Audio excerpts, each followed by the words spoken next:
Syria is no longer what it used to be before. Hello, my name is Yoav Rotem. I'm a tour guide here in Israel and I am running the Real Israel Club. I want to share with you a few things about Syria. Since 1970, there's a family called El-Assad, or Hafez el-Assad is the father and the son is Bashar, who just left Syria a few weeks ago.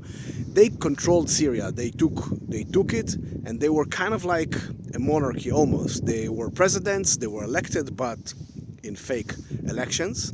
They were part of a group out of many that lives in Syria. The Alawites, these are minority actually in Syria, and they came from there. Obviously, they based their power on top of violence and a lot of brutality, and we find their brutality actually in the prisons that are being released lately in Syria by the rebels. Since 1970, they control Syria, the Syrian army, and try to literally delete every opposition that rose up against them. Syria has many groups, from Sunnis to Alawites to Druze to many groups lives in Syria. But basically, since 2011, what people called around the world the Arab Spring, Syria was very unstable. A lot of mini groups, some of them bigger, some of them smaller, started to act against Assad, and Assad started to act against them. This is called the rebels, or the Arab Spring, or the revolutionary ideologies, or whatever you call it, what basically brought a lot of instability to Syria.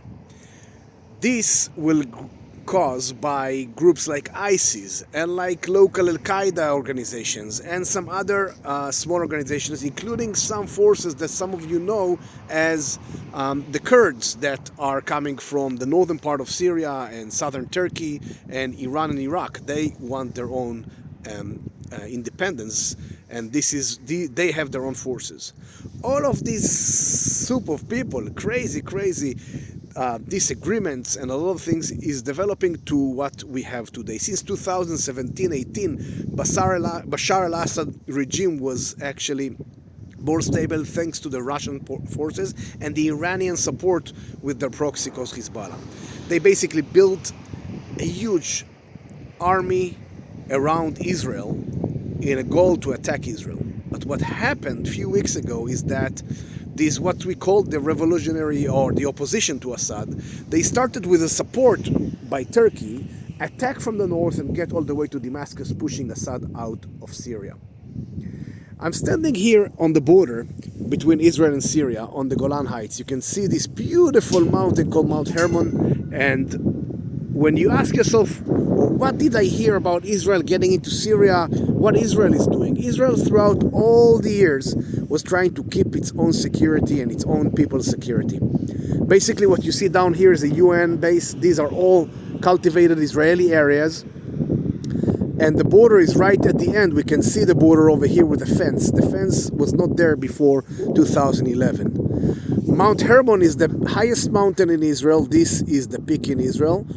And lately, the Israeli army took over the highest part of Mount Hermon, which was under Syrian control, and some areas about 1.5 miles, 2 miles maximum from the border to secure the Israeli border. What does it mean to secure the Israeli border? It means that the Israeli army makes sure that no enemies with weapon and munition comes closer to the border to do what the Palestinians of Hamas have done in Gaza here in the border. This is what basically Israel is doing. There's no intentions to take over Damascus or to take over Syria. We all pray for peace. We all want peace. We all wish we could go and eat hummus in Damascus. But basically, it's not happening right now because we don't know who is the new regime led by Julani, a guy that is former ISIS and Al-Qaeda, that shows a lot of moderate ideology lately to the Western world, but is he going to be moderate? We don't know. We don't know. And because we don't know, Israel took few steps ahead and took over what's called the demilitarized zone by defense. And this is basically what enables to bring more security to Israel here on the border. Again, enjoy this beautiful view. When you come here to the Golan, you will enjoy amazing scenery, a lot of nature, a lot of agriculture, amazing food, amazing wine for people who drink wine, amazing stories, heroism, and also some history and biblical sites if you wish. They're also here. Mount Hermon itself, at the foot of it, we have Caesarea Philippi, which some of you are very familiar with. The visibility is unbelievable right now as the sun's towards setting. If the camera was better, we could have seen the slopes of Mount Hermon sliding down to the suburbs of Damascus. Damascus is about 30 kilometers, I would say less than 30 miles from here where I'm standing, from the border. This is the town of Quneitra. Still has Syrian people over there, and I can tell you that we have evidence to Syrian people who literally wish they could come into Israel or become part of Israel because of what Israel is bringing and enabling to its citizens to live free life and to be in a democratic state. So with this beautiful view, I want to end our report from the border with Syria and share with all of you this beautiful view and tell you, come visit Israel. The sooner is better because the view now is better. Everything is quiet. Israel is waiting for you.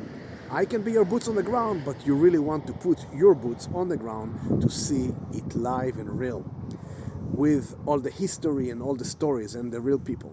Keep following, and we'll see you later. Keep on smiling. See you in Israel.